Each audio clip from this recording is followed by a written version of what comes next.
In a recently issued press release from the Institute for Research on Middle Eastern Policy, the story of the century was disclosed. Buried within the first of 67 boxes lay the declassified 1963 investigations from the Senate Foreign Relations Committee. One shocking memo revealed that one of our closest allies was attempting to manipulate U.S. foreign policy. The March 17, 1961 document stated, "In recent years, there has been an increasing number of incidents involving attempts by foreign governments or their agents to influence the conduct of American foreign policy by techniques outside normal diplomatic channels. There have been occasions when representatives of other governments have been privately accused of engaging in covert activities within the United States and elsewhere for the purpose of influencing United States policy." The Lavon Affair.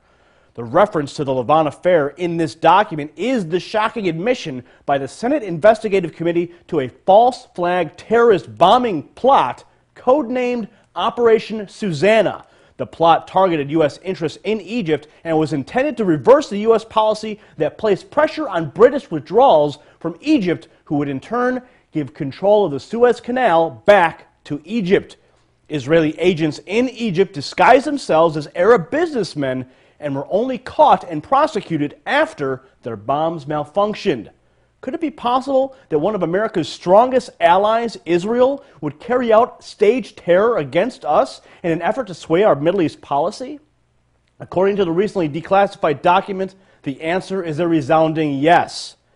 Is it a coincidence that Operation Northwoods, the document that outlined staged terror to be carried out by our own military against targets in Washington, D.C. and Miami as a pretext to invade Cuba, was drafted around that same time? Or that the attack on the USS Liberty by Israeli Air Force jet fighter aircraft and motor torpedo boats of the Israeli Navy would occur just a few years later?